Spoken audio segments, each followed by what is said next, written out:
The title of the Gosho is, The Object of Devotion for Observing the Mind.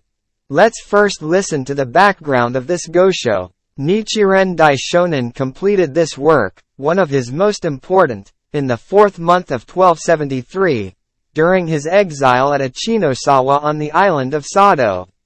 It was addressed specifically to Toki Jōnin, a leading disciple who lived in Shimōsa Province, and its cover letter instructed that because it revealed the Daishonin's ultimate teaching, it should be shown to only those with strong faith.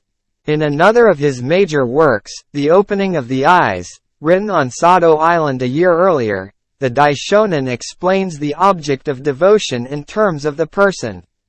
He declares that he is endowed with the 3 virtues of sovereign, teacher, and parent, implying that he is the Buddha of the latter day of the law who leads all people to Buddhahood. In the present work, the Daishonin explains the object of devotion in terms of the law and declares that the Gohonzon that embodies the Law of Nam-myoho-renge-kyo is the object of devotion in the latter day. Faith and practice based on the Gohonzon enable everyone to perceive the Buddha nature in his or her own life and attain Buddhahood. 4 important elements are contained in the full title of this work. The object of devotion for observing the mind established in the 5th 500-year period after the thus come one's passing.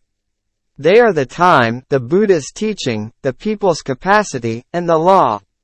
Concerning the time, a Buddha appears in accordance with the deep desire of the people to see him. The time for his advent is defined as the 5th 500-year period after the thus come one's, Shakyamuni's, passing. Concerning the Buddha's teaching, this is indicated by the word, established. In establishing the Gohonzon, Nichiren Daishonin, considering the people's capacity, depicted the essence of the Lotus Sutra, or the law he perceived. The people's capacity means that, for observing, the true nature of, the mind. The law is indicated by the phrase, the object of devotion. Nichiren Daishonin embodied in the object of devotion the state of life he enjoyed as the eternal Buddha so that people could attain the same condition of enlightenment. A description of the Gohonzon in the text includes a depiction of the ceremony of the transmission of the law. Myoho-renge-kyo appears in the center of the tower with the Buddha's Shakyamuni and many treasures seated to the right and left, and, flanking them, the 4 bodhisattvas, followers of Shakyamuni, led by superior practices, page 366. The text may be broadly divided into 4 sections. The first section explains the doctrine of 3,000 realms in a single moment of life. The Daishonin elucidates this doctrine by referring to the works of the great teacher Tian of China, who based his exposition on the Lotus Sutra, and to the works of other Chinese scholars. The second section discusses the meaning of observing the mind. Tian established a complex practice of meditation as a means to perceive the true nature of one's own life. This was to observe one's mind, or to perceive all the 3,000 realms in a single moment of one's own life. Here the Daishonin proclaims that the practice of observing one's mind in the latter day of the law is none other than to chant Nam-myoho-renge-kyo with firm faith in the true object of devotion, saying, Shakyamuni's practices and the virtues he consequently attained are all contained within the 5 characters of Myoho-renge-kyo. If we believe in these 5 characters, we will naturally be granted the same benefits as he was. This is the principle that embracing the true object of devotion is in itself enlightenment. The third section describes the Gohonzon, the object of devotion, by classifying the entire body of the Buddhist teachings into 3 categories: preparation, revelation, and transmission. In terms of the Daishonin's teachings, preparation includes all the teachings of all Buddhas throughout time and space. Revelation is Nam-myoho-renge-kyo, the law implied in the depths of the lifespan chapter, and transmission, the teachings of all Buddhas seen in the light of Nam-myoho-renge-kyo. The Daishonin asserts that Shakyamuni's is the Buddhism of the harvest, meaning that he expounded his enlightenment as an effect only, without revealing the cause. The Daishonin's teaching, however, is called the Buddhism of sowing, for it teaches the cause for attaining enlightenment directly, thus guiding people compassionately in their quest for the ultimate state of life. In this section, Nichiren Daishonin identifies the object of devotion implied in the lifespan chapter as the entity of the law for propagation in the latter day. He states that the bodhisattvas of the earth will surely appear in the world to establish this supreme object of devotion. The fourth section brings the treatise to a close by declaring that the eternal Buddha who appears in the latter day of the law will establish the Gohonzon of Nam-myoho-renge-kyo out of profound compassion for the people of that age, who are ignorant of the principle of 3,000 realms in a single moment of life. Now listen to the Gosho. The object of devotion for observing the mind established in the fifth 500-year period after the thus come one's passing. Nichiren, the Shramana of Japan. Volume 5 of Great Concentration and Insight states, life at each moment is endowed with the 10 worlds. At the same time, each of the 10 worlds is endowed with all 10 worlds, so that an entity of life actually possesses 100 worlds. Each of these worlds in turn possesses 30 realms, which means that in the 100 worlds there are 3,000 realms. The 3,000 realms of existence are all possessed by life in a single moment. If there is no life, that is the end of the matter. But if there is the slightest bit of life, it contains all the 3,000 realms. This is what we mean when we speak of the region of the unfathomable. Note, 3,000 realms might also read 3,000 factors, but the number is the same. The only difference lies in the method of expansion. Another copy of Great Concentration and Insight states, each world is endowed with the 3 realms of existence. Question: is the principle of 3,000 realms in a single moment of life explained in the profound meaning of the Lotus Sutra? Answer: Miao Lo states that it is not. Question: then is it explained in the words and phrases of the Lotus Sutra? Answer: Miao Lo states that it is not. Question: what are his exact words? Answer: he says, none of them reveal that a single moment of life contains the 3,000 realms. Question: is this principle mentioned in any of the first 4 volumes of Great Concentration and Insight?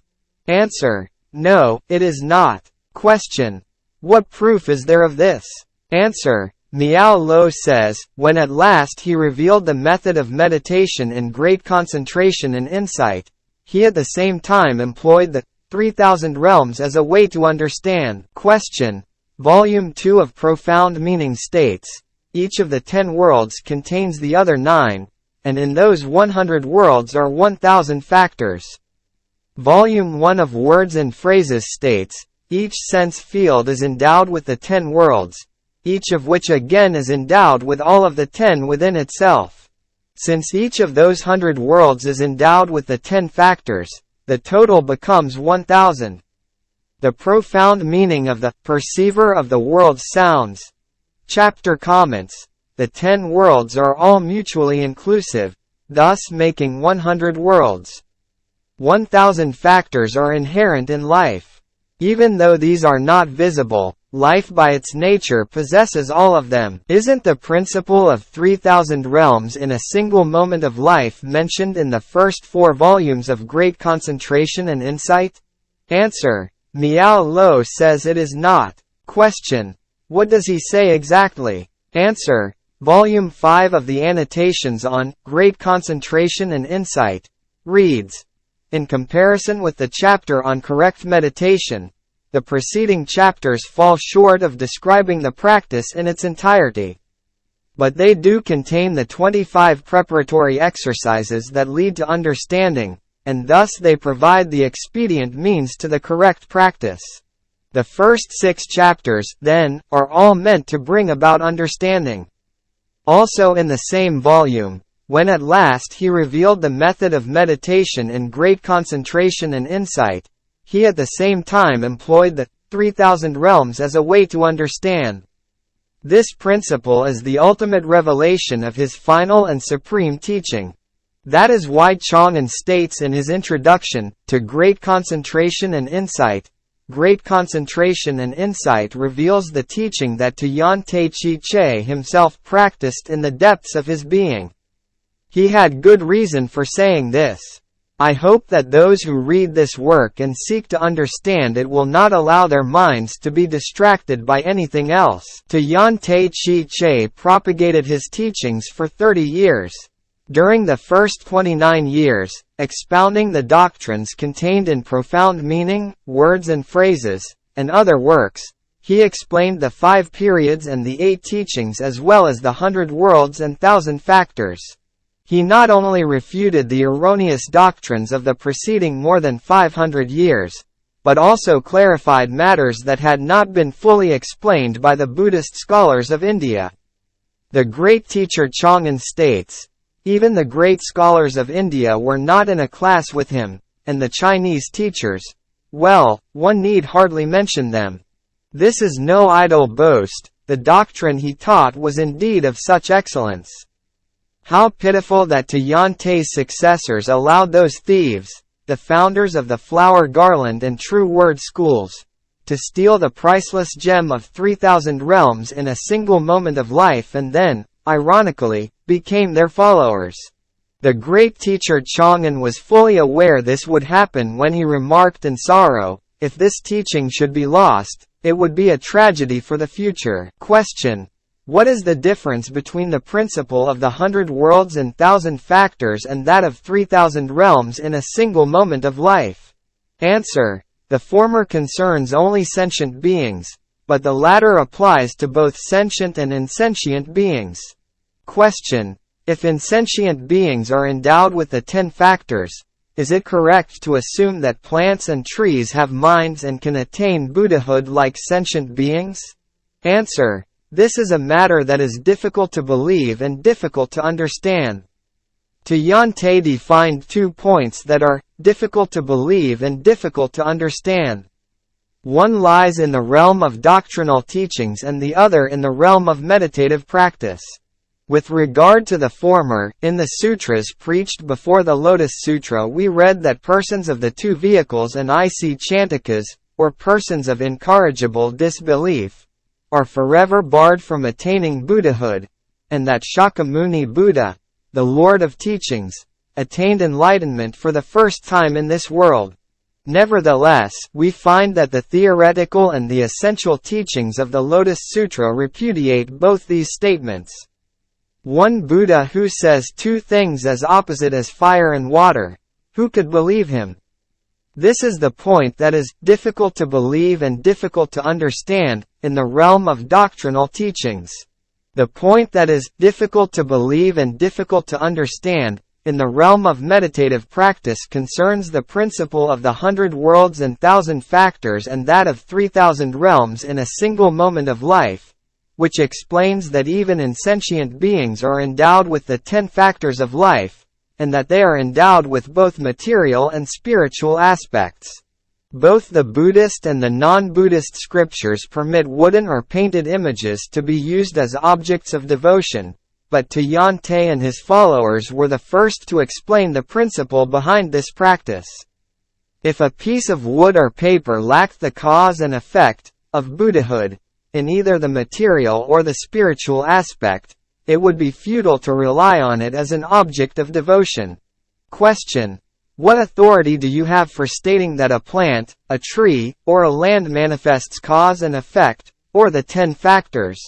Answer. Volume 5 of Great Concentration and Insight says, the realm of the environment also has the 10 factors.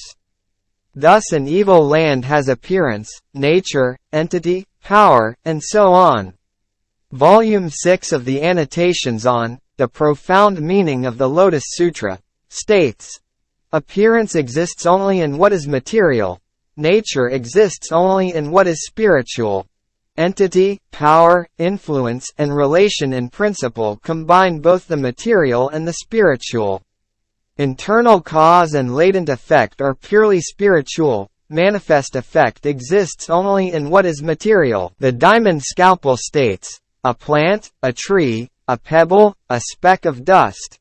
Each has the Buddha nature, and each is endowed with cause and effect and with the function to manifest and the wisdom to realize its Buddha nature. Question. You have told us about the sources of this doctrine.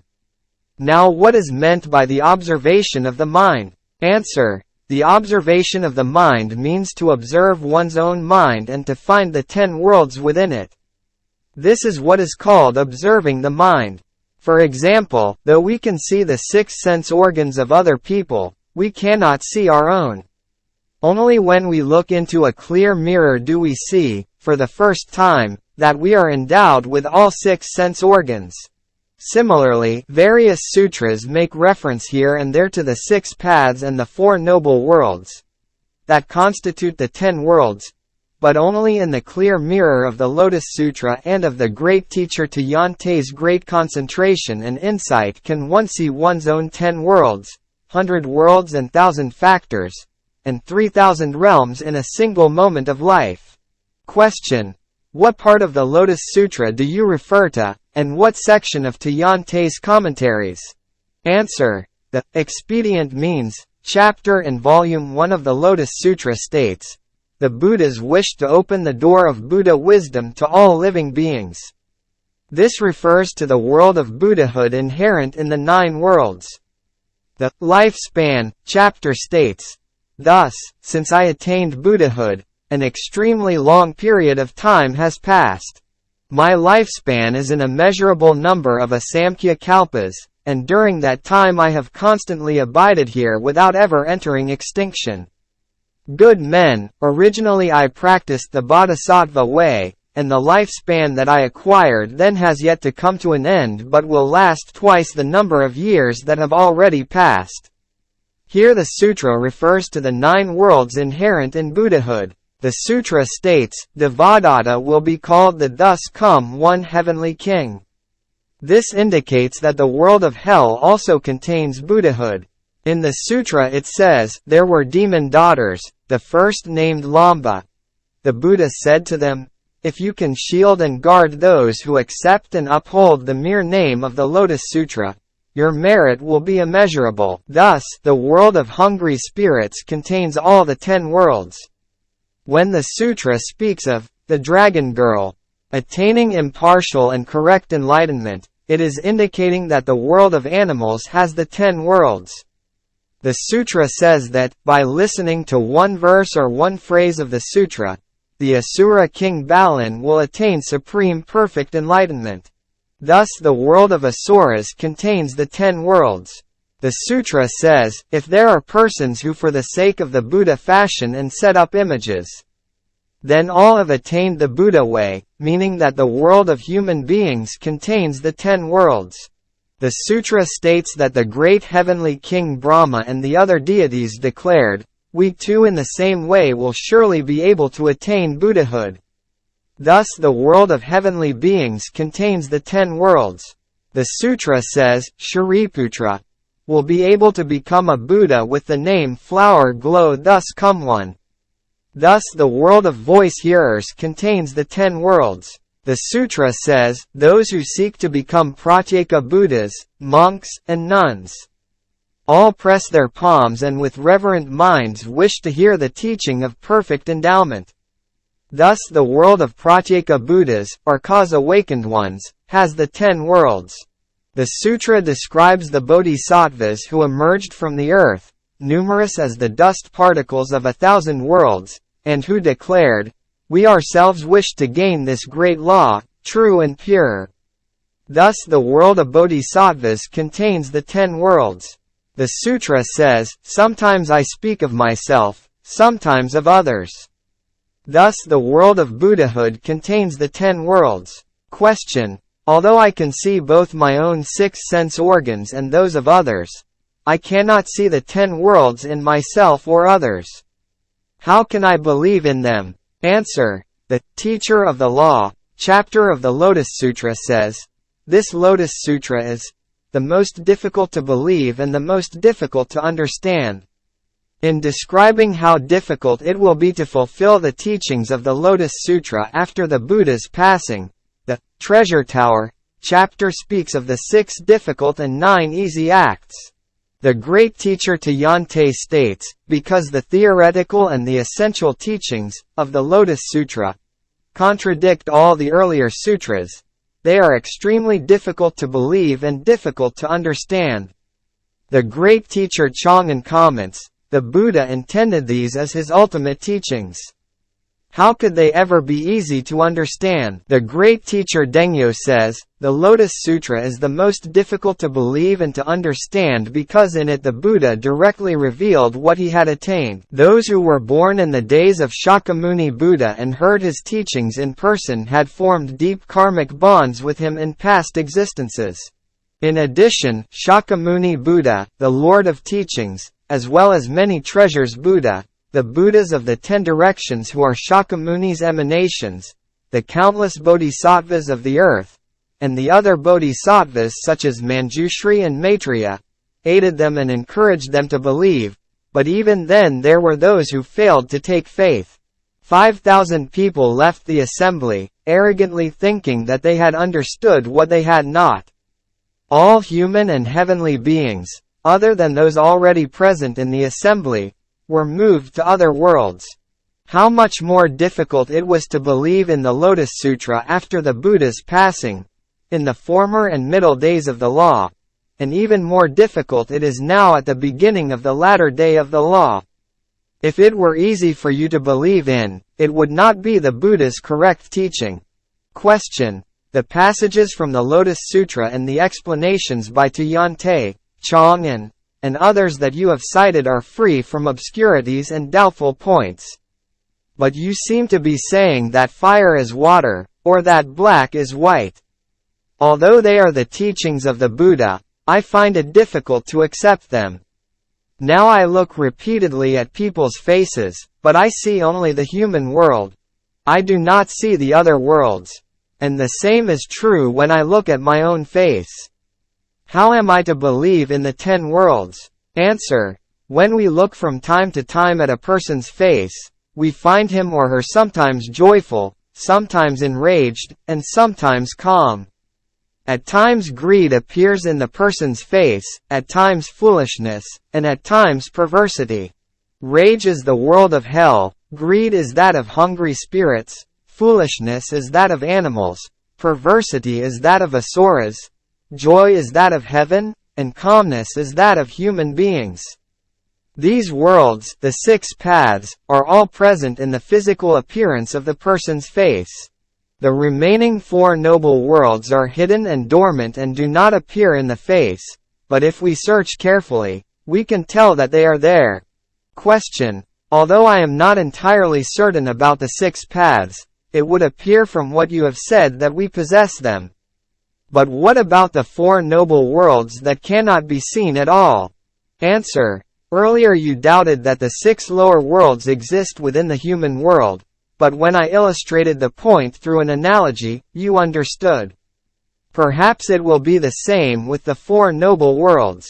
I will try to employ reasoning to explain a bit about the matter. The fact that all things in this world are transient is perfectly clear to us. Is this not because the worlds of the 2 vehicles are present in the human world? Even a heartless villain loves his wife and children. He too has a portion of the bodhisattva world within him. Buddhahood is the most difficult to demonstrate. But since you possess the other 9 worlds, you should believe that you have Buddhahood as well. Do not permit yourself to have doubts. Expounding on the human world, the Lotus Sutra says, the Buddhas wished to open the door of Buddha wisdom to all living beings.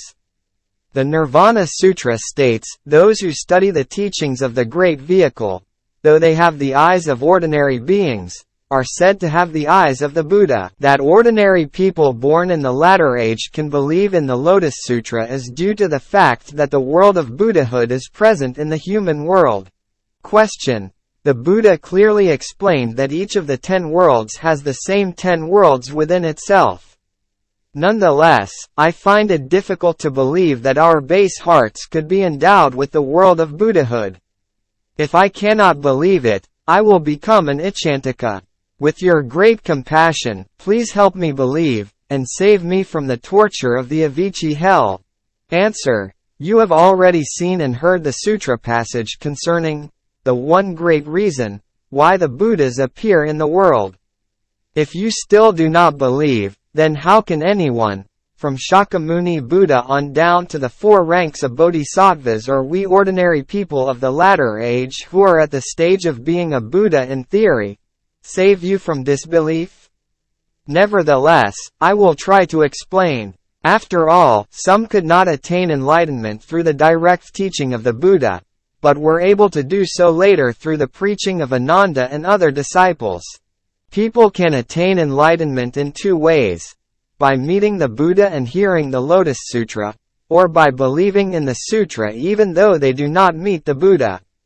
Even before the advent of the Buddha, some Brahmins in India realized the correct view of life through the four Vedas.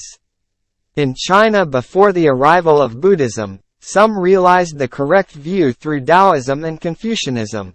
Many bodhisattvas and ordinary people, endowed with keen faculties, perceived, even before they heard the Lotus Sutra, that Shakyamuni had planted the seeds of Buddhahood within them in the days of the Buddha Great Universal Wisdom Excellence or in the far more distant past, when he attained his original enlightenment. They understood this by hearing the Mahayana Sutras of the Flower Garland, correct and equal, and wisdom periods.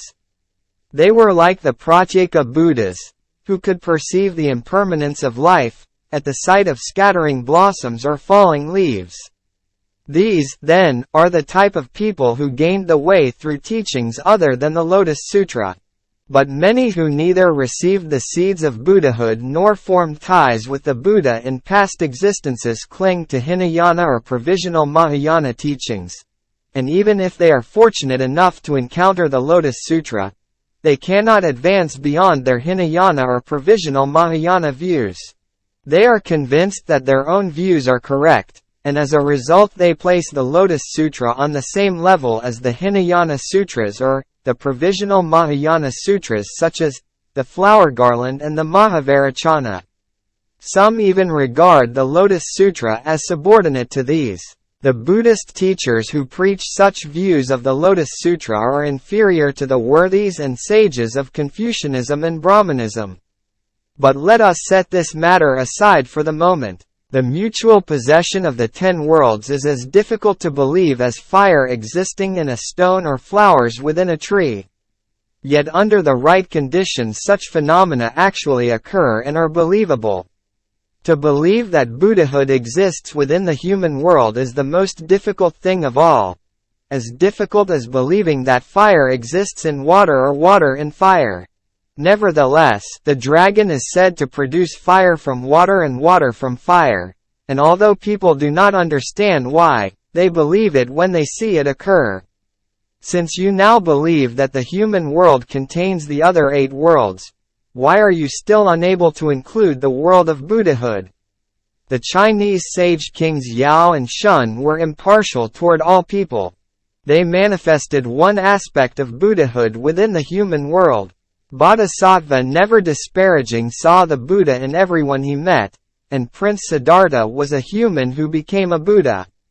These examples should help you believe. Note, the teaching that follows must be kept in the strictest secrecy. Question: Shakyamuni, the Lord of Teachings, is the Buddha who has completely destroyed the 3 categories of illusion. He is the sovereign of all rulers, bodhisattvas, persons of the 2 vehicles, human and heavenly beings, and others in the 10 directions. Whenever the Buddha moves, Brahma attends him on the left and Chakra on the right. The 4 kinds of Buddhists and the 8 kinds of non-human beings follow behind, while the Vajra-bearing gods march in the vanguard. With his 80,000 teachings he leads all living beings to emancipation.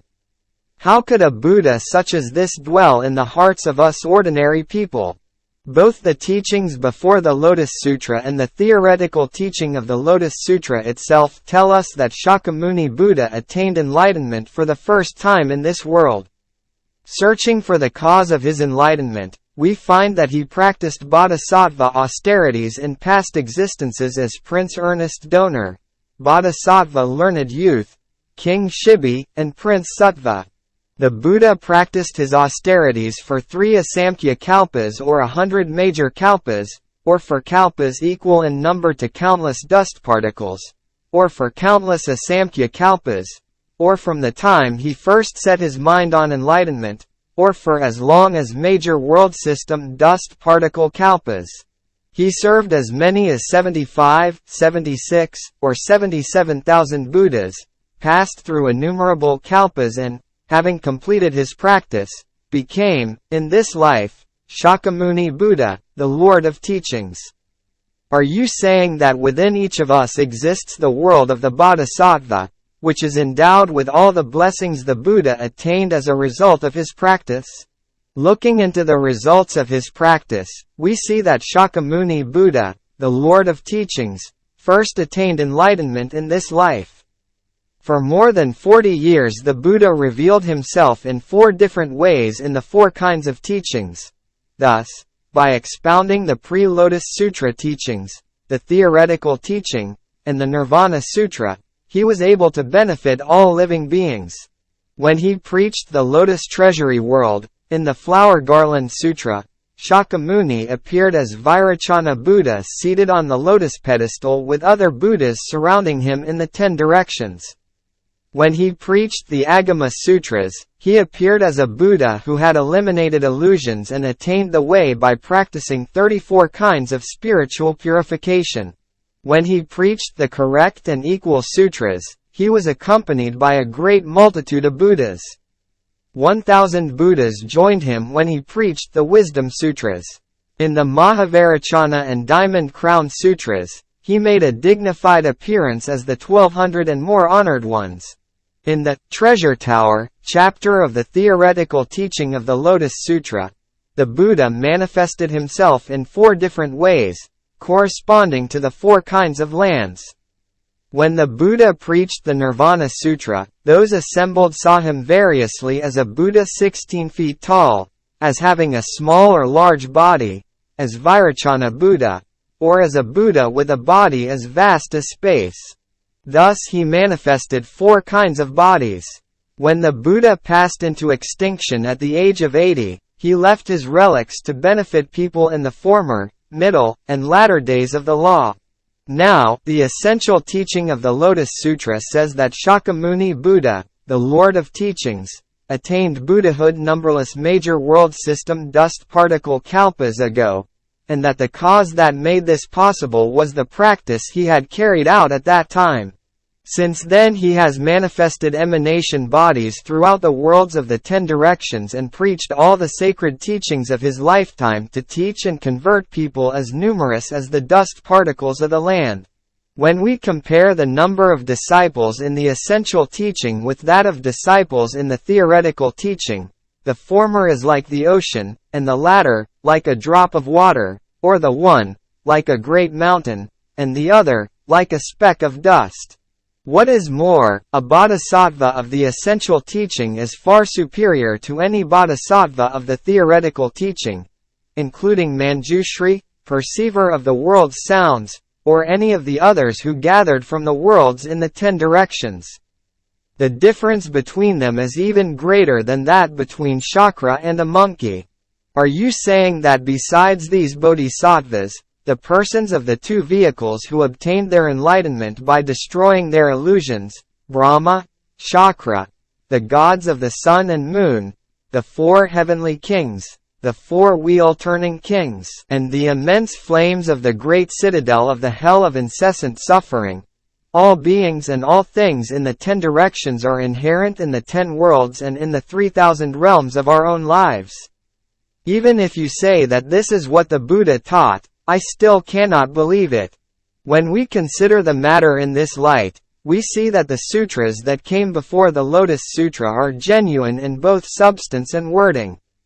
The Flower Garland Sutra describes enlightenment, at the stage of security, as ultimately perfect and free from all falsehood and defilement, like the empty sky. The Benevolent King's Sutra reads, if one obtains the great wisdom of nirvana, one can penetrate the ultimate source of delusion and realize one's essential nature until nothing but wonderful wisdom remains. In the Diamond Wisdom Sutra it says, when one reaches enlightenment, nothing but pure goodness will remain. Bodhisattva Ashvagosha states in The Awakening of Faith in the Mahayana, only pure blessings exist within the matrix of the Thus Come One. Bodhisattva Vasubandhu remarks in his treatise on the consciousness-only doctrine, when adamantine meditation is achieved, other remaining defilements and a lesser form of non-defilement will draw forth the ultimate consciousness of perfect clarity and total purity.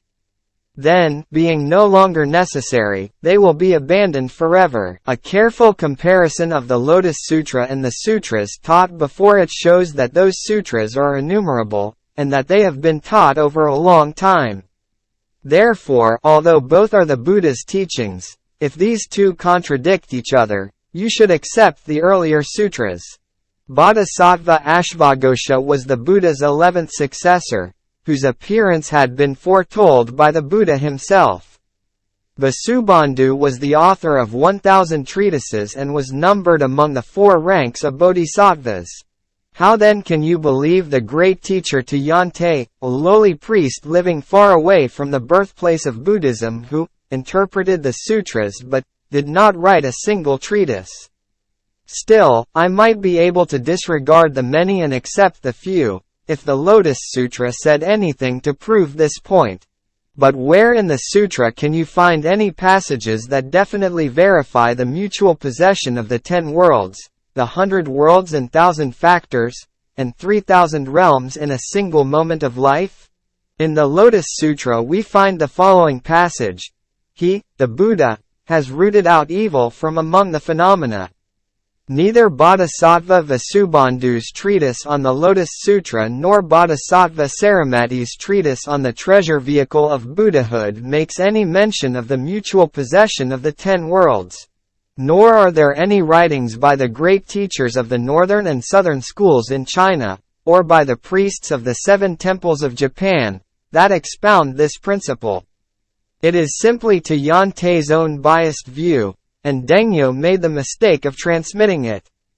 That is what the teacher of the nation Qiang Liang meant when he said, "This is an error of Tayante's." The Dharma teacher Wei Yuan said, by defining Hinayana doctrines as the Tripitaka teachings, Tayante has confused Hinayana and Mahayana, for both contain the Tripitaka, or 3 divisions of the canon.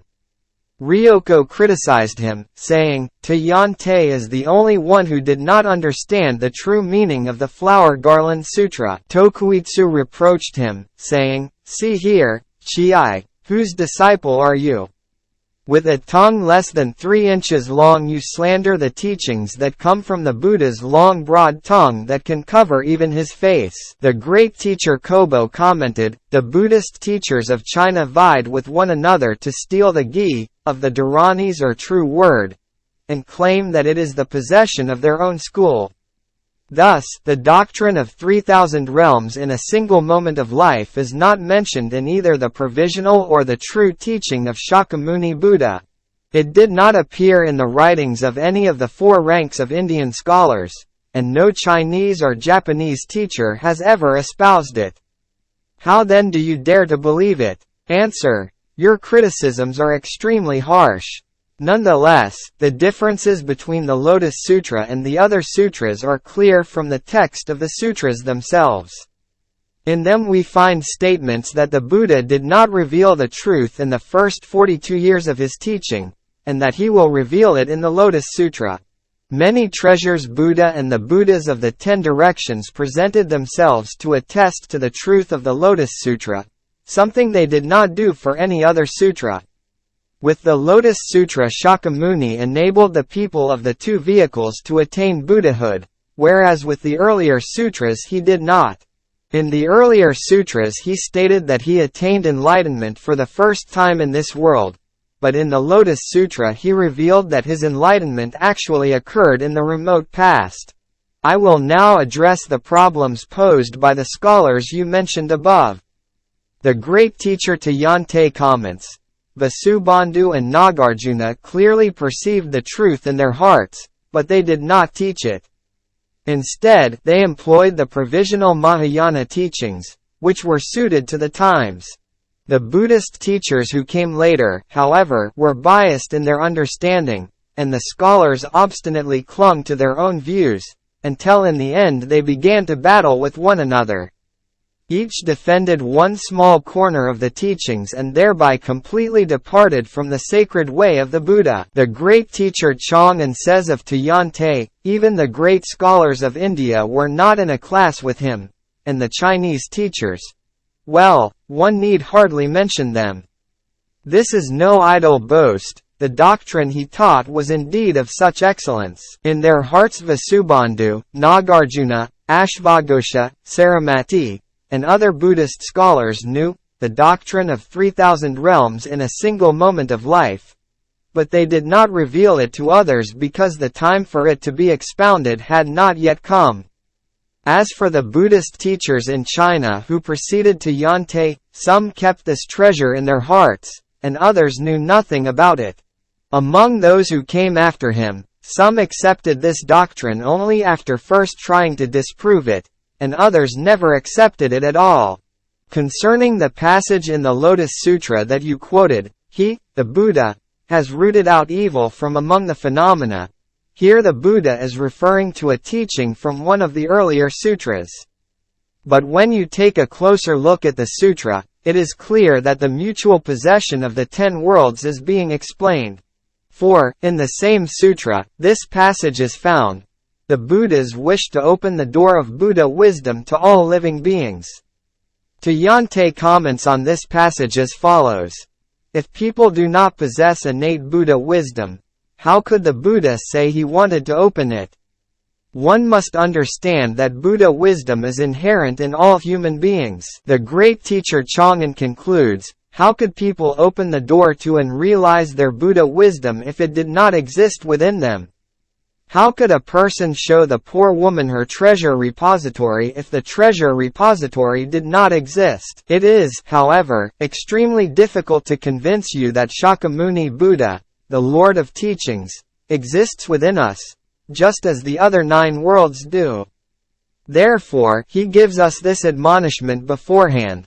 Among the sutras I have preached, now preach, and will preach, this Lotus Sutra is the most difficult to believe and the most difficult to understand. The 6 difficult and 9 easy acts he expounds in the next chapter explains how difficult it is.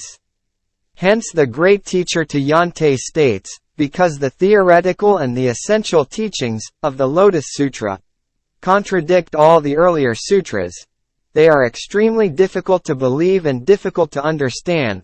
No less difficult than facing an enemy who is armed with a spear. The great teacher Chang'an comments, the Buddha intended these as his ultimate teachings. How could they ever be easy to understand?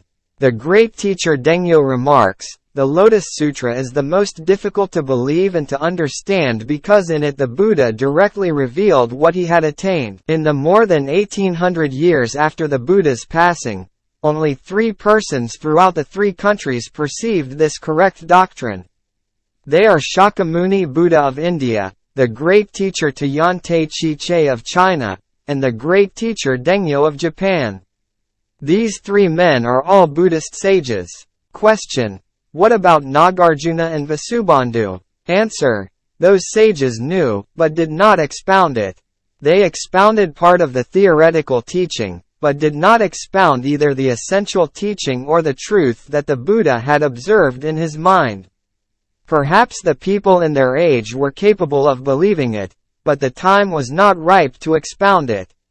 Or perhaps neither the people's capacity nor the time was appropriate. After the advent of Tiantai and Dengyo, many Buddhists learned of the doctrine of 3,000 realms in a single moment of life through the wisdom of these 2 sages. They included Chia Sang of the 3 treatises school, more than 100 priests of the 3 schools of the south and 7 schools of the north in China, Fa Sang and Chiang Liang of the flower garland school, the Tripitaka master Suan Sang and the great teacher Suen of the Dharma characteristics school, the Tripitaka masters Shan Wu Wei, Qin Kong Chi, and Pu Kang of the True Word School, and Dao Suan of the Precept School. At first they all opposed to Yan Te, but later they totally accepted his teachings. Now, to dispel the grave doubts you have about Buddhahood within the human world, I refer you to the Immeasurable Meanings Sutra, which states, "Good men, such persons are like a prince newly born to the king of a country and his queen. When he is 1 day, 2 days, or 7 days old, 1 month, 2 months, or 7 months old, 1 year, 2 years, or 7 years old, though he is not yet able to manage the affairs of state, already he is respected and looked up to by the ministers and the people. He is a companion to the sons of other great kings, and the king and queen love and dote on him and are forever talking with him. Why? Because he is still just a child. Good men, the person who upholds this sutra is like this. The Buddhas, who are the king, and the sutra, which is the queen, join together in harmony to give birth to this bodhisattva son. If the bodhisattva is able to hear this sutra, whether it is 1 line or 1 verse, 1 repetition, 2 repetitions, 10, 100, 1,000, 10,000, or immeasurable, countless repetitions equal to the sands of 1,010,000 Ganges rivers, though he cannot fully grasp the extent of its truth. Already he is revered and looked up to by all the 4 kinds of Buddhists and the 8 kinds of non-human beings, and he has the great bodhisattvas for his companions. He is constantly guarded and kept in mind by the Buddhas, who pity and love him, favor and shelter him, because he is new in these studies. The Universal Worthy Sutra says, "This great vehicle sutra is the treasure storehouse of the Buddhas, the eye of the Buddhas of the 10 directions and the 3 existences, the seed from which spring the thus come ones of the 3 existences." You should practice the great vehicle and never let the seed of Buddhahood die out. It also declares, "This correct and equal sutra is the eye of the Buddhas." It is through this sutra that the Buddhas are able to acquire the 5 types of vision. A Buddha's 3 types of bodies are born from this correct and equal sutra, which is the great seal of the law that assures entry into the sea of nirvana. It is from this sea that a Buddha's 3 types of pure bodies are born. These 3 types of bodies are fields of good fortune for human and heavenly beings. Now we should go on to survey the entire range of the thus come one Shakyamuni's teachings, the exoteric and esoteric as well as Hinayana and Mahayana, and specifically the sutras on which each school, such as the Flower Garland and the True Word, depends for its doctrine. For example, the Flower Garland Sutra describes Vairocana Buddha seated on the lotus pedestal extending in the 10 directions. The Great Collection Sutra, a cloud of Buddhas who had gathered together. The Wisdom Sutra, the emergence of 1,000 Buddhas teaching the non-duality of pure and impure. And the Mahavairochana and Diamond Crown Sutras, the more than 1,200 honored ones.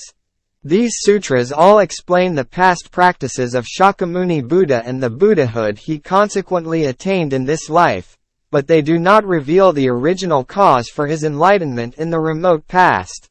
It is true that the immediate attainment of Buddhahood is revealed in the pre-Lotus Sutra teachings, but they do not mention Shakyamuni Buddha teaching his disciples since major world system dust particle kalpas ago or numberless major world system dust particle kalpas ago. Therefore, no revelation is made of when the Buddha started teaching or when he finished. The Flower Garland Sutra seems to belong to the higher 2 and the Mahavairochana Sutra to all of the 4 teachings, the Tripitaka, connecting, specific, and perfect teachings. But these sutras actually fall into the category of the Tripitaka and connecting teachings, the 2 lower of the 4, because they do not expound the 3 inherent potentials of the Buddha nature. Then how can we define these sutras as the seeds of enlightenment? The translators of the newer versions of the sutras learned about Tiante's doctrine of 3,000 realms in a single moment of life when they came to China. When they translated Sanskrit sutras into Chinese, some put Tiante's principle into their translations, and others claimed that the originals they had brought from India already contained it. Some of the scholars of the Tiante school were simply pleased that other schools were expounding the same doctrine as theirs, while others praised the Buddhism of India and slighted that of China, or discarded their original doctrines and adopted new ones. These scholars yielded to their devilish nature and to foolishness. Ultimately, however, without the seed of Buddhahood, that is, the 3,000 realms in a single moment of life, sentient beings cannot become Buddhas, and any statue or painting would be an object of devotion in name only. Question. You have not yet fully answered my question about the 10 worlds, Buddhahood in particular, being inherent in the human world. Answer. The Immeasurable Meanings Sutra states, although they have not yet been able to practice the 6 paramitas, the 6 paramitas will of themselves appear before them. The Lotus Sutra says, all wish to hear the teaching of perfect endowment. The Nirvana Sutra states, Sad indicates perfect endowment. Bodhisattva Nagarjuna comments, Sad signifies 6. The profound meaning of the 4 Mahayana treatises states, Sad connotes 6. In India the number 6 implies perfect endowment. In his commentary Kai Sang writes, Sad is translated as perfect endowment. The great teacher Tiante remarks, Sad is a Sanskrit word, which is translated as Mayo, or wonderful. If I add my own interpretation, it will be as if I had profaned these passages, but in essence they mean that Shakyamuni's practices and the virtues he consequently attained are all contained within the 5 characters of Myoho-renge-kyo. If we believe in these 5 characters, we will naturally be granted the same benefits as he was. With full understanding of Shakyamuni's teachings, the 4 great voice-hearers said, this cluster of unsurpassed jewels has come to us unsought. They represent the world of the voice-hearer that is within ourselves. The Buddha stated, at the start I took a vow, hoping to make all persons equal to me, without any distinction between us. And what I long ago hoped for has now been fulfilled. I have converted all living beings and caused them all to enter the Buddha way. Shakyamuni Buddha, who has attained perfect enlightenment, is our own flesh and blood. His practices and the resulting virtues are our bones and marrow. The Treasure Tower chapter of the Lotus Sutra says, he who is capable of guarding the law of this sutra will thereby have offered alms to me and to many treasures. One who guards this sutra will also have offered alms to the emanation Buddhas who have come here adorning and making brilliant all the various worlds. Shakyamuni, many treasures, and the Buddhas of the 10 directions represent the world of Buddhahood within ourselves. By searching them out within us, we can receive the benefits of all these Buddhas. This is what is meant by the following passage. If one listens to them, the preachers of the law, for even a moment, one will immediately attain supreme perfect enlightenment. The Lifespan chapter reads, it has been immeasurable, boundless hundreds, thousands, 10,000s, millions of nayutas of kalpas since I in fact attained Buddhahood. The Shakyamuni Buddha within our lives is the eternal Buddha since time without beginning, who obtained the 3 bodies more than numberless major world system dust particle kalpas ago. The Lifespan chapter states, originally I practiced the Bodhisattva way, and the lifespan that I acquired then has yet to come to an end but will last twice the number of years that have already passed. He was speaking of the world of the Bodhisattva within ourselves. The Bodhisattvas, as numerous as the dust particles of 1,000 worlds, who emerged from beneath the earth, are the followers of the Shakyamuni Buddha present in our lives. They follow the Buddha just as Tai Kung Wang and Tan, the Duke of Zhou, served as ministers to King Wu of the Zhou dynasty and later assisted his son and successor, the infant King Cheng, or just as the chief minister Takenouchi supported Empress Jingu and later her grandson Crown Prince Nintoku as a highly valued minister. The Bodhisattva's superior practices, boundless practices, pure practices, and firmly established practices represent the world of the Bodhisattva within ourselves. The great teacher Miao Lo says, "You should understand that one's life and its environment at a single moment encompass the 3,000 realms. Therefore, when one attains the Buddha way, one puts oneself in accord with this fundamental principle, and one's body and mind at a single moment pervade the entire realm of phenomena." First, at his place of enlightenment, Shakyamuni Buddha preached the Flower Garland Sutra, in which he revealed the Lotus Treasury World. In the following 50 years, until he entered nirvana in the grove of sal trees, Shakyamuni preached about the lands of the various Buddhas, such as the Lotus Treasury World and the land of secret solemnity. In the Secret Solemnity Sutra, revealed the three kinds of lands when he 3 times purified countless lands, in the theoretical teaching of the Lotus Sutra, and revealed the 4 kinds of lands according to the 4 different views, in the Nirvana Sutra. These lands, the land of transition, the land of actual reward, and the land of tranquil light, the land of peace and sustenance, the pure emerald world, the land of secret solemnity, and the lands of all the other Buddhas, are transient lands that change in the course of the kalpas of formation, continuance, decline, and disintegration. The Buddhas of these lands had been magically conjured by Shakyamuni Buddha, and when the Lord of Teachings entered nirvana, all these Buddhas likewise entered extinction. In the same way, their lands also vanished. The Saha world Shakyamuni Buddha revealed in the lifespan chapter as the eternal pure land, impervious to the 3 calamities and to the cycle of the 4 kalpas. The Buddha neither has entered into extinction in the past nor will be born in the future. And the same is true of his disciples. This means that their lives are perfectly endowed with the 3,000 worlds, that is, with the 3 realms of existence. The Buddha did not reveal this truth in the theoretical teaching, or the first 14 chapters, of the Lotus Sutra because the time was not right and the people's capacity was not yet developed.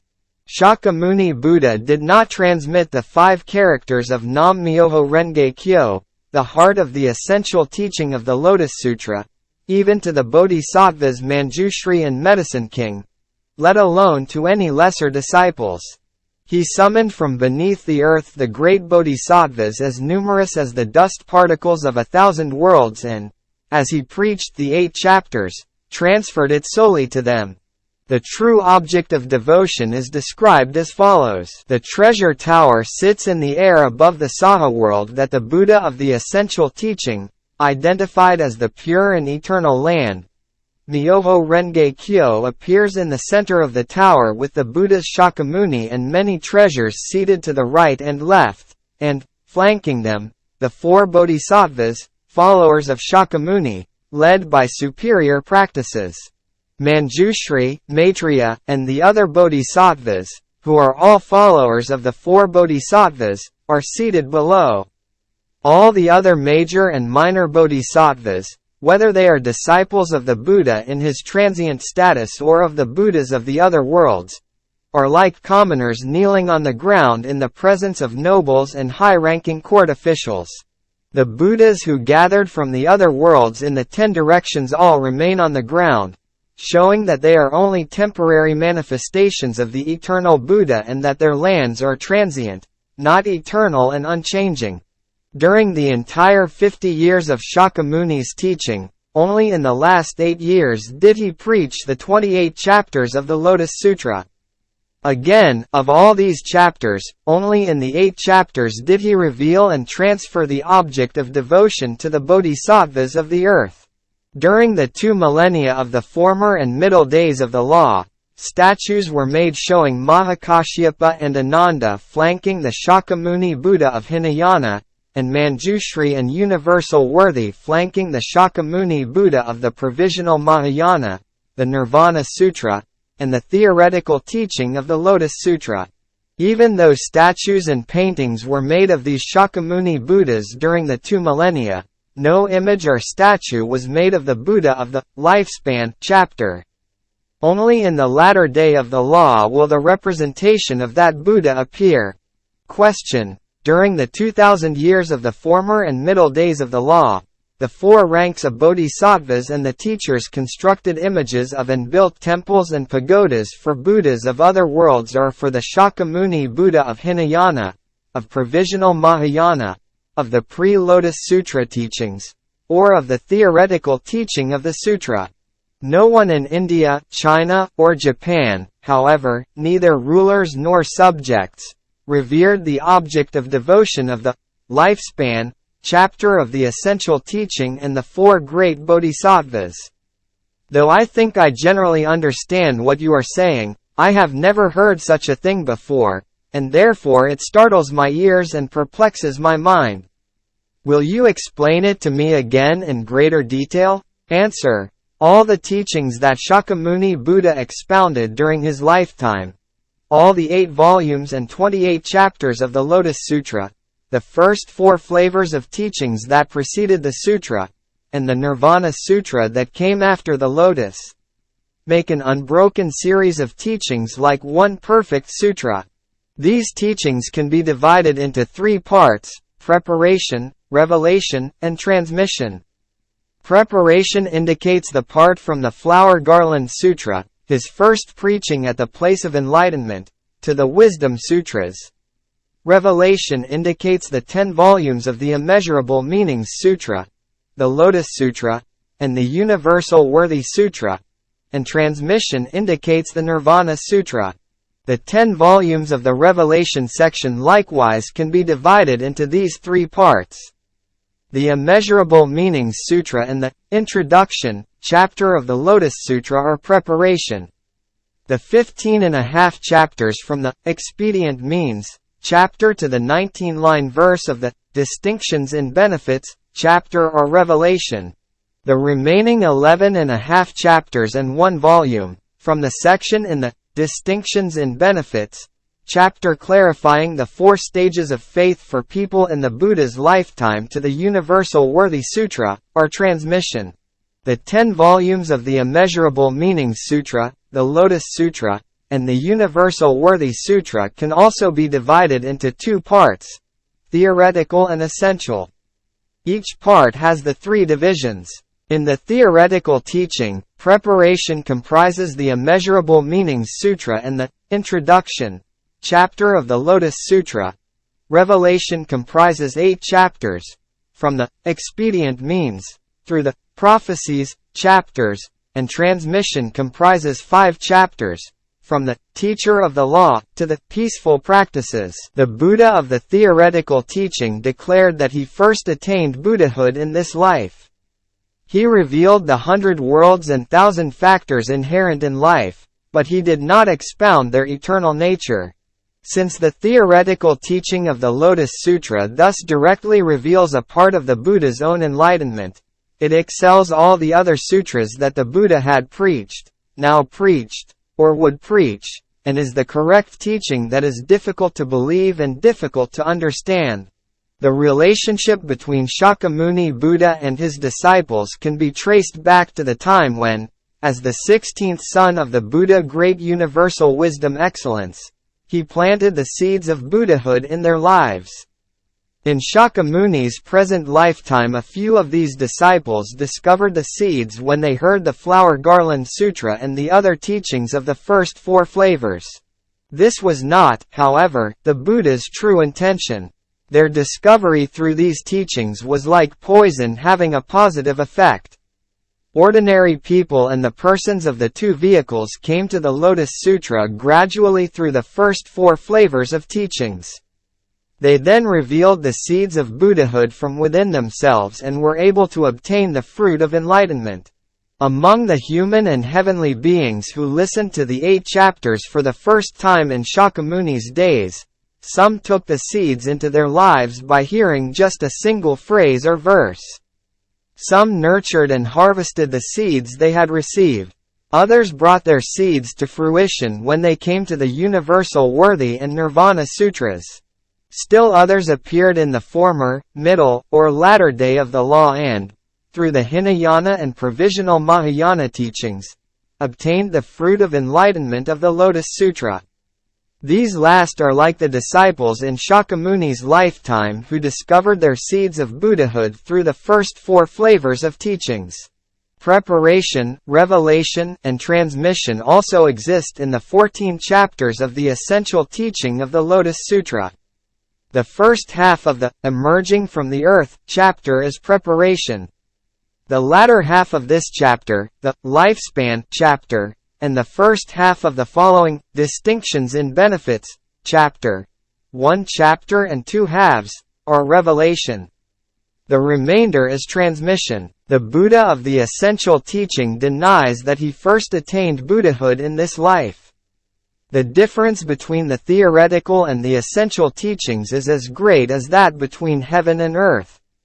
The latter reveals the eternity of the 10 worlds and, further, the realm of the environment.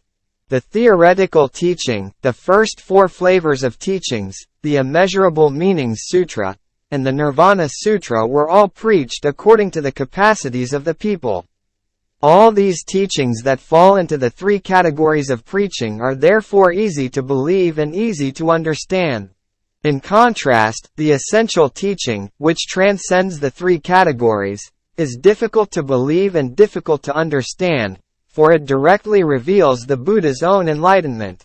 Nevertheless, even the difference between the doctrine of 3,000 realms in a single moment of life of the theoretical teaching and that of the essential teaching pales into insignificance before the ultimate teaching contained in the depths of the Lifespan chapter. The essential teaching, contained in the depths of the Lifespan chapter, also has its preparation, revelation, and transmission. Shakyamuni Buddha preached the Lotus Sutra in the past as the 16th son of the Buddha Great Universal Wisdom Excellence.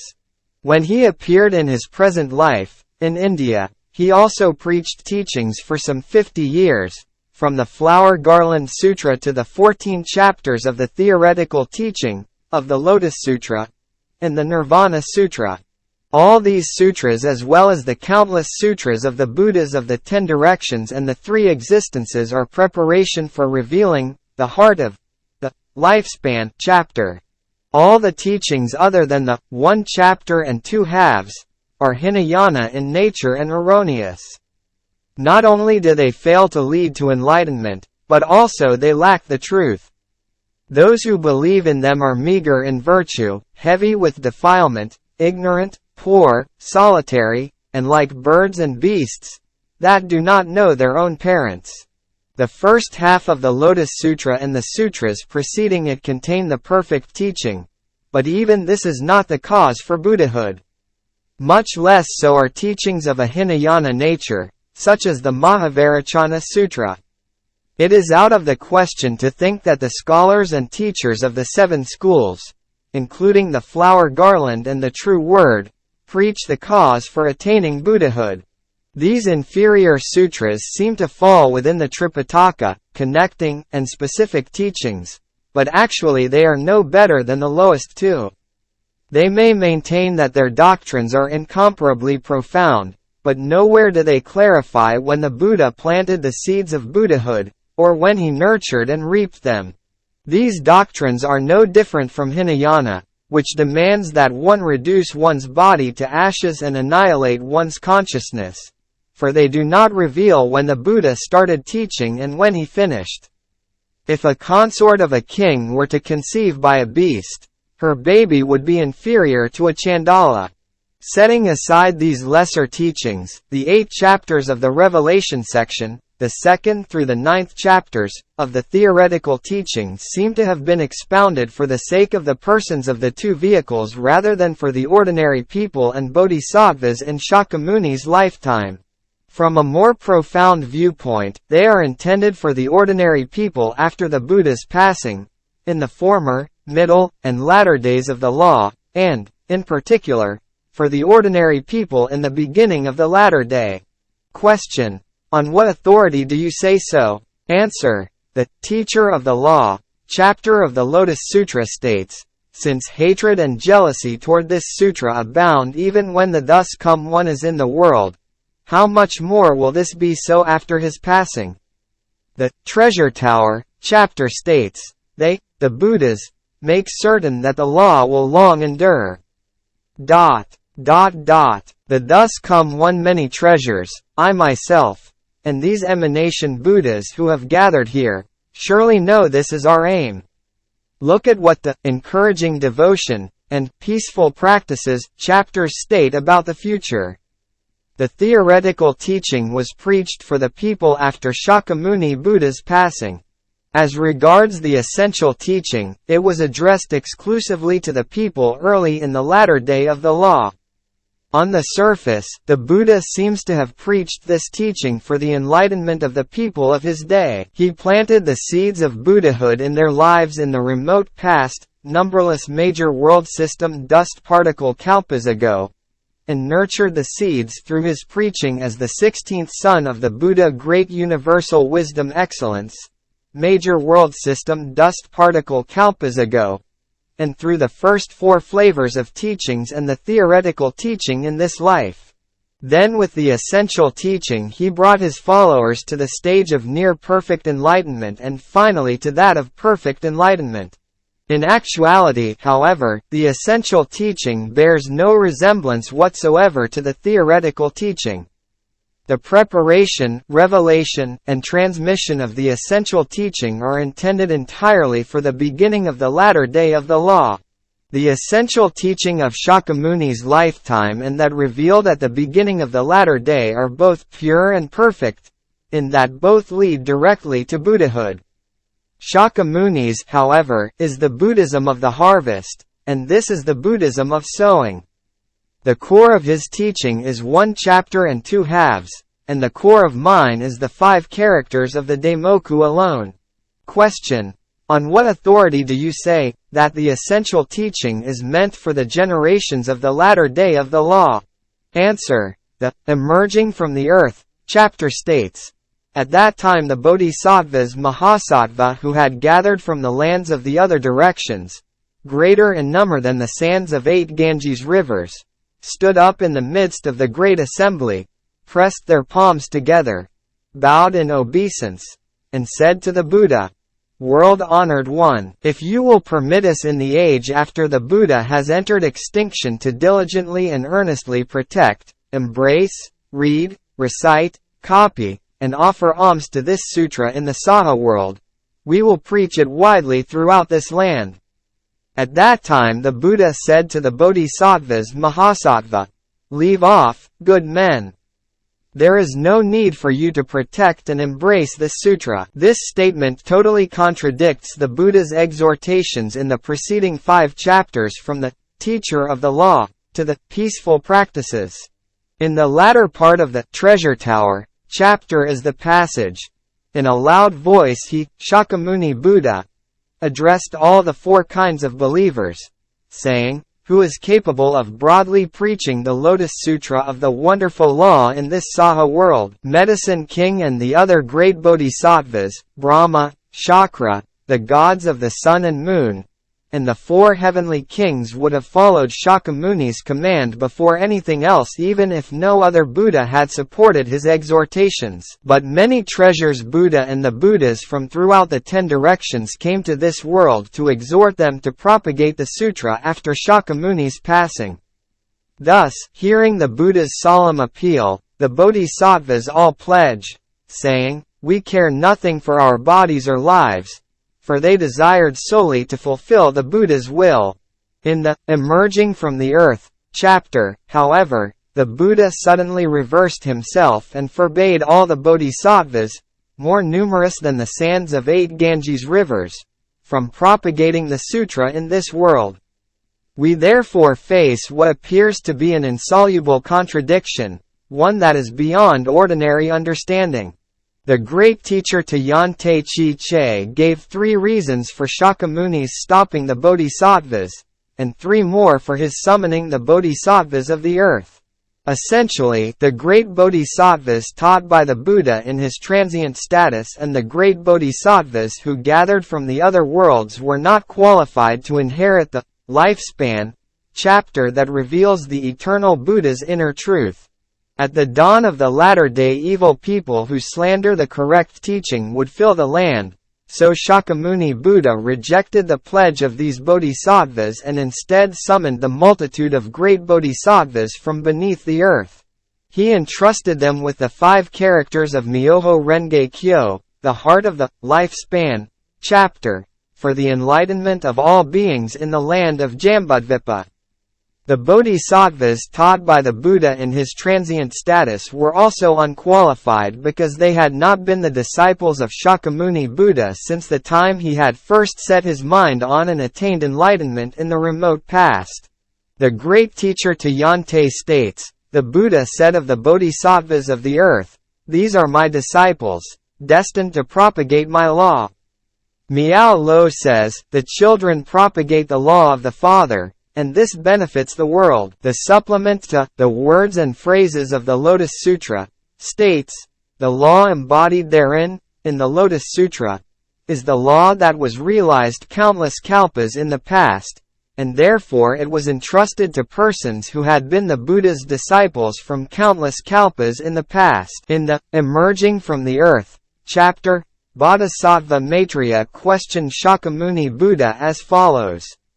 "We ourselves have faith in the Buddha, believing that he preaches in accordance with what is appropriate, that the words spoken by the Buddha are never false, and that the Buddha's knowledge is in all cases penetrating and comprehensive. Nevertheless, in the period after the Buddha has entered extinction, if bodhisattvas who have just begun to aspire to enlightenment should hear these words, they will perhaps not believe or accept them but will be led to commit the crime of rejecting the law. Therefore, world-honored one, we beg you to explain so we may put aside our doubts, and so that, in future ages when good men hear of this matter, they will not entertain doubts." Here Bodhisattva Maitreya was imploring the Buddha to preach the lifespan chapter for those to come after his passing.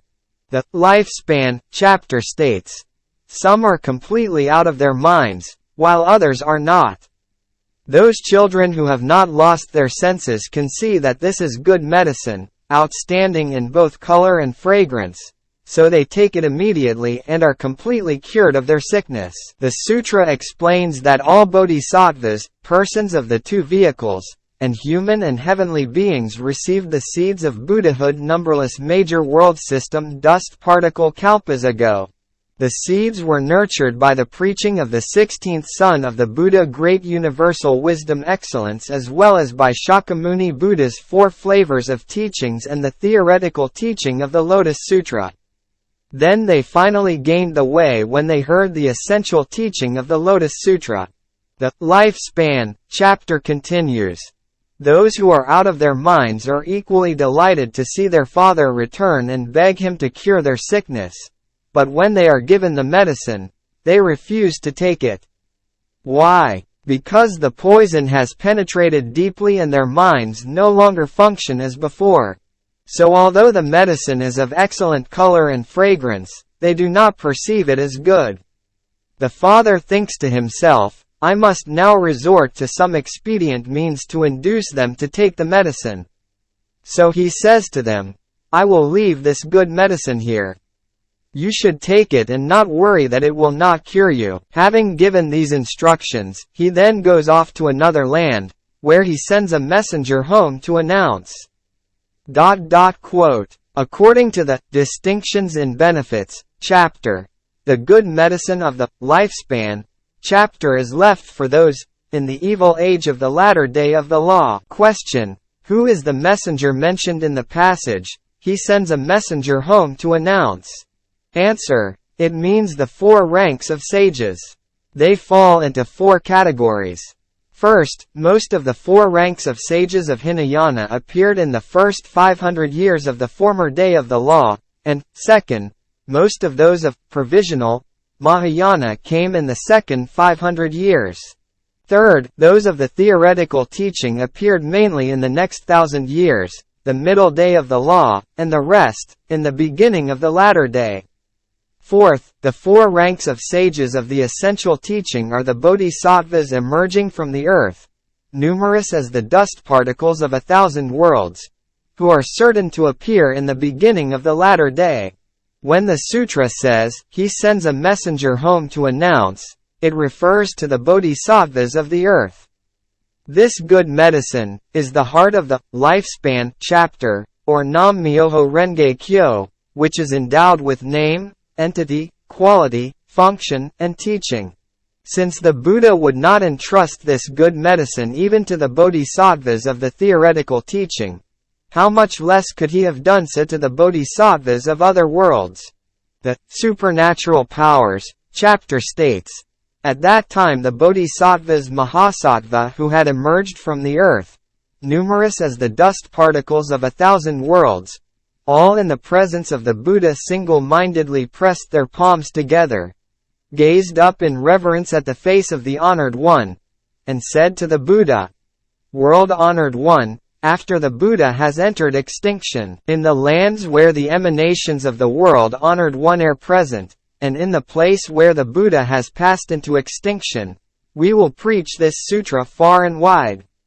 Yante says, the Great Assembly witnessed the bodhisattvas of the earth alone making this pledge. Daoxian remarks, as far as transmission goes, this sutra was entrusted solely to the bodhisattvas who had welled up out of the earth.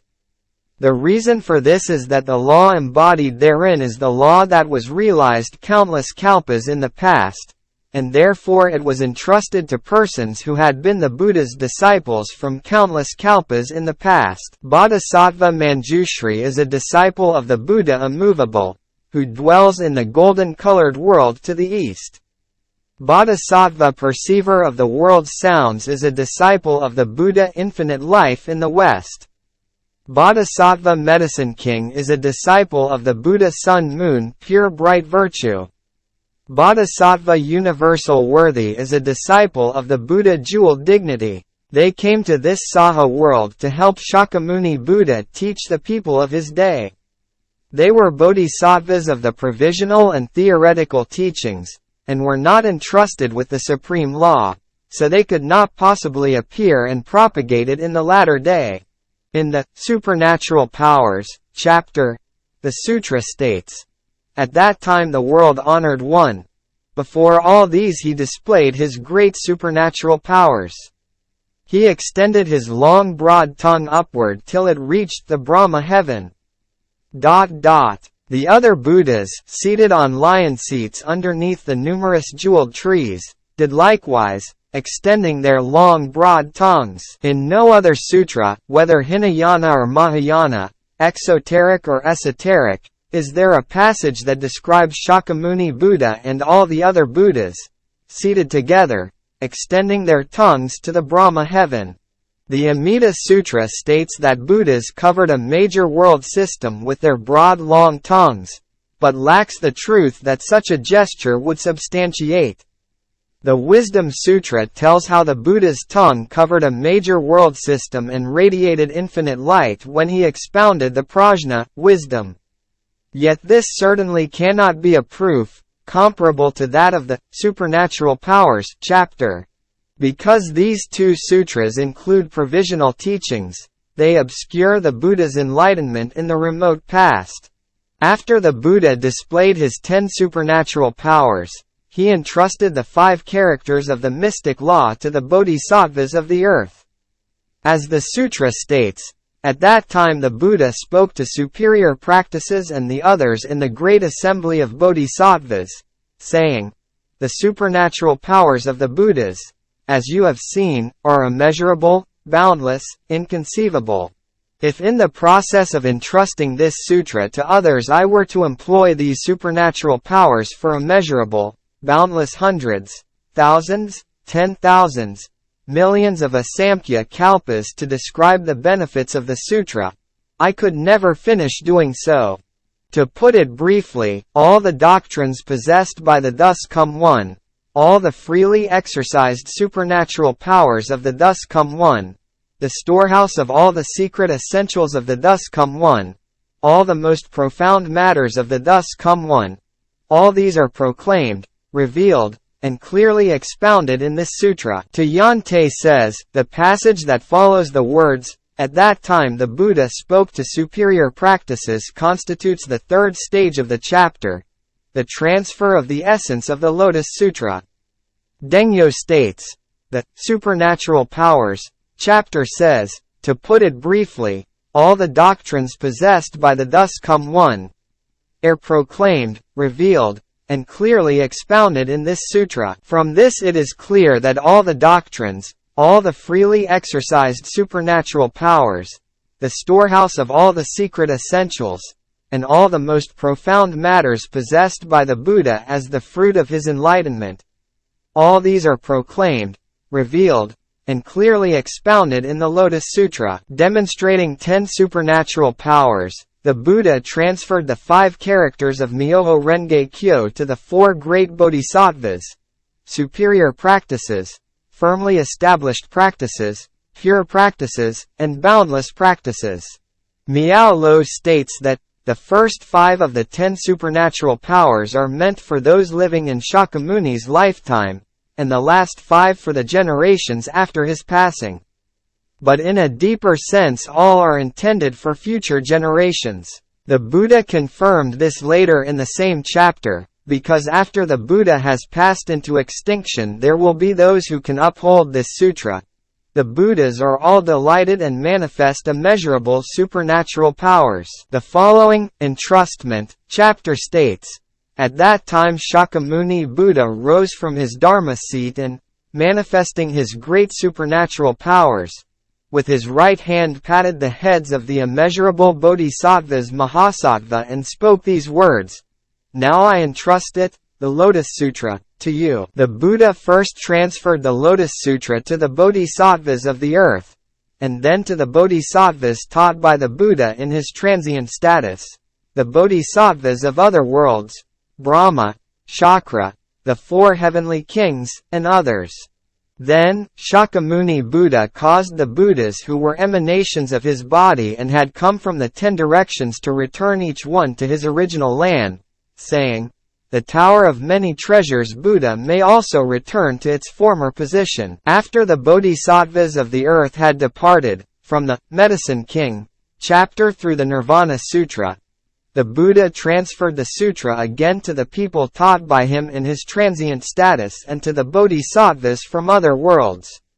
This was gleaning in order to entrust. Question: did the bodhisattvas of the earth then appear in Jambudvipa during the 2 millennia of the former and middle days of the law to spread the Lotus Sutra? Answer: no, they did not. Question: your answer comes as a surprise. If the Lotus Sutra, especially the essential teaching, is intended primarily for those people living after the Buddha's passing, and the Buddha entrusted the sutra to the bodhisattvas of the earth, why did they not appear during the former and middle days of the law to spread the sutra? Answer: I will not say. Question: I am asking you again, what was the reason? Answer: I will not disclose it. Question: once more, what was the reason? Answer: if I disclose it, all will refuse to believe and, what is worse, will slander the sutra, as in the latter day of the law of awesome sound King Buddha. Even my own disciples would slander the sutra if I tried to explain, so I can only keep silent. Question: nonetheless, I urge you to answer. Unless you do, you will be guilty of the fault of greed and stinginess. Answer: then since I have no choice, I will try to give you a brief explanation. The Teacher of the Law chapter states, since hatred and jealousy toward this sutra abound even when the thus come one is in the world, how much more will this be so after his passing? The Lifespan chapter states, I will leave this good medicine here. The Distinctions in Benefits chapter speaks of the evil age of the latter day of the law. The Medicine King chapter says, in the last 500-year period you must spread it, the Lotus Sutra, abroad widely throughout Jambudvipa. A passage in the Nirvana Sutra reads, suppose that a couple has 7 children, one of whom falls ill. Though the parents love all their children equally, they worry most about the sick child. With the clear mirror of these passages one can guess the Buddha's intent. They show that the Buddha did not appear for the sake of those present during the 8 years when he revealed the Lotus Sutra at Eagle Peak, but for those who would come after him in the former, middle, and latter days of the law. His advent was specifically for people like us, those living in the beginning of the latter day, not for those who lived in the 2,000 years of the former and middle days. The sick child, mentioned in the Nirvana Sutra, represents those who slander the Lotus Sutra after the Buddha's passing. The Buddha will now leave this good medicine here, especially for those who, the sutra says, though the medicine is of excellent color and fragrance, do not perceive it as good. The bodhisattvas of the earth did not appear in the former or middle day of the law for good reason. Hinayana and provisional Mahayana were spread in the first millennium, the former day of the law, because the time was not ripe for the Lotus Sutra, and the people were not ready to embrace it. The 4 ranks of bodhisattvas in the former day led those who had received the seeds of Buddhahood by hearing the Lotus Sutra during Shakyamuni's lifetime to harvest the fruit of Buddhahood through Hinayana and provisional Mahayana teachings. If the bodhisattvas of the earth had spread the Lotus Sutra at that time instead of later, the people would have reviled it and thereby destroyed all the merit they had accumulated by maturing their seeds. Therefore, the bodhisattvas did not appear then. People of the former day are like those in the Buddha's lifetime who gradually matured and attained enlightenment through the first 4 flavors of teachings. In the middle and latter part of the middle day of the law, Bodhisattva perceiver of the world's sounds was reborn as Nan Yu, and Bodhisattva medicine king as Tian Te. Preaching the text of the theoretical teaching and employing the meaning of the essential teaching to supplement it, they fully revealed the doctrine of the 100 worlds and 1,000 factors and of 3,000 realms in a single moment of life. They expounded it in principle, but they did not establish the actual practice of the 5 characters of Nam-myoho-renge-kyo or establish the object of devotion of the essential teaching. The time was not right for propagation, although even then some people had the proper capacity. Now, in the beginning of the latter day of the law, Hinayana adherents attack the doctrines of Mahayana, and provisional Mahayana believers denounce the true Mahayana teaching. East is mistaken for west, and heaven and earth are turned upside down. The 4 ranks of bodhisattvas of the theoretical teaching are gone, and all the heavenly gods have deserted the country and no longer lend it protection. At this time the bodhisattvas of the earth appear in the world for the first time solely to bring the medicine of the 5 characters of Myoho-renge-kyo to the ignorant people of the latter day. This is what is meant by the words, even if one reviles the correct teaching and falls into the evil paths, one can create causes for the eventual attainment of benefit. You who are my disciples, take this to heart. The countless bodhisattvas of the earth were the disciples of Shakyamuni Buddha, the Lord of teachings, from the time he first set his mind on and attained enlightenment in the remote past. But they did not come to his place of enlightenment in India, nor did they come to the grove of sal trees when he entered nirvana. They were unfaithful to him. They also failed to appear when the Buddha preached the first 14 chapters, or the theoretical teaching of the Lotus Sutra, and they left the assembly when he preached the last 6 chapters of the essential teaching. They only attended the Buddha during the first 8 chapters of the essential teaching. Since these noble bodhisattvas received the 5 characters of Myoho-renge-kyo, and made a solemn oath to Shakyamuni Buddha, many treasures Buddha, and the Buddhas of the 10 directions, is it possible that they will not appear now at the beginning of the latter day of the law? Know this. In the time for the practice of Shikkyubuku the 4 bodhisattvas appear as worthy rulers who rebuke and convert ignorant rulers, and in the time for the practice of Shoju they appear as priests to embrace and spread the correct teaching. Question. Does the Buddha predict their coming in the latter day of the law? Answer. The Buddha states, in the last 500-year period the Lotus Sutra will spread abroad widely throughout Jambudvipa. The great teacher Yante predicts, in the last 500-year period, the mystic way will spread and benefit humankind far into the future. Miao Lo predicts, the beginning of the latter day of the law will not be without inconspicuous benefit. The great teacher Dengyo says, the former and middle days are almost over, and the latter day is near at hand. The latter part of this quotation means that his was not the right time for propagation.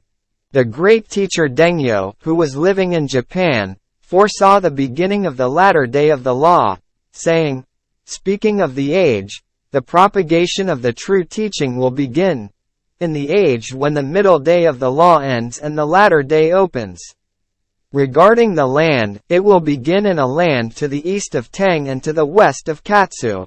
As for the people, it will spread among people stained by the 5 impurities who live in a time of conflict. The sutra says, since hatred and jealousy toward this sutra abound even when the thus come one is in the world, how much more will this be so after his passing?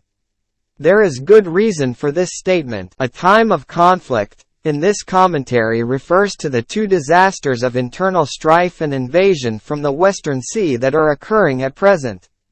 At this time the countless bodhisattvas of the earth will appear and establish in this country the object of devotion, foremost in Jambudvipa, that depicts Shakyamuni Buddha of the essential teaching attending, the eternal Buddha. This object of devotion has never appeared in India or China. Its time had not come when Prince Jogu in Japan constructed Shitennoji Temple, so he could only make a statue of Amida, a Buddha of another world, the object of devotion. When Emperor Shomu erected Todaiji Temple, he enshrined a statue of the Buddha of the Flower Garland Sutra, Vairocana Buddha, as the object of devotion, but could not manifest the true meaning of the Lotus Sutra.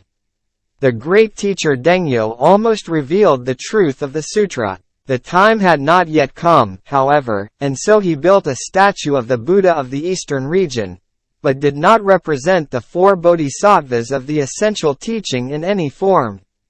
Ultimately, this was because the revelation of the true object of devotion had been entrusted only to the bodhisattvas of the earth.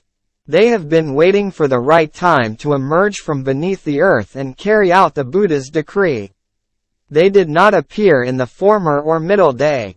But if they do not appear in the latter day of the law, their vows would be outright lies, and the prophecies of Shakyamuni, many treasures, and the Buddhas of the 10 directions would be no more than froth on the waters. We have recently experienced great earthquakes, huge comets, and other calamities such as never occurred in the former or middle day. These signs could not be caused by Garuda birds, Asura demons, or dragon deities. They must foretell the appearance of the 4 great bodhisattvas. Yante states, by observing the fury of the rain, we can tell the greatness of the dragon that caused it, and by observing the flourishing of the lotus flowers, we can tell the depth of the pond they grow in. Miao Lo says, wise men can perceive the cause of things, as snakes know the way of snakes. When the skies are clear, the ground is illuminated. Similarly, when one knows the Lotus Sutra, one understands the meaning of all worldly affairs. Showing profound compassion for those unable to comprehend the gem of the doctrine of 3,000 realms in a single moment of life, the Buddha wrapped it within the 5 characters of Myoho-renge-kyo, with which he then adorned the necks of the ignorant people of the latter age. The 4 great bodhisattvas will protect anyone who embraces the 5 characters as faithfully as Tai Kung Wang and the Duke of Zhou supported King Wen, and as devotedly as the 4 white-haired elders served Emperor Wei. Written by Nichiren, the 25th day of the 4th month in the 10th year of Bunne, 1273, with the cyclical sign Mizuno Dotori. Cover letter. I have received an unlined robe, 3 sumi ink sticks, and 5 writing brushes. I have written down some of my thoughts concerning the doctrine of observing the mind. I am sending the treatise to Ota, Kyoshin Bo, and the others. It explains an important matter that concerns me, Nichiren, and must be kept secret. Only those of single-minded faith should be allowed to read it. The treatise contains many difficult points and few answers. What it reveals, however, has never been heard of before and is bound to startle those who read or hear of it. If you do show it to others, never allow 3 or 4 persons to read it together at one time. In the more than 2,220 years since the Buddha's passing, the heart of this treatise has never been revealed before. Despite the official persecution facing me, I expound it now in the 5th 500-year period, when the time is ripe for its propagation. I hope those who read it will remain firm in their faith so that both teacher and disciples can together reach the pure land of Eagle Peak and behold with reverence the faces of Shakyamuni Buddha, many treasures Buddha, and the Buddhas of the 10 directions. With my deep respect, Nichiren, the 26th day of the 4th month in the 10th year of Bunne, 1273, with the cyclical sign Mizuno Dotori, reply to Toki.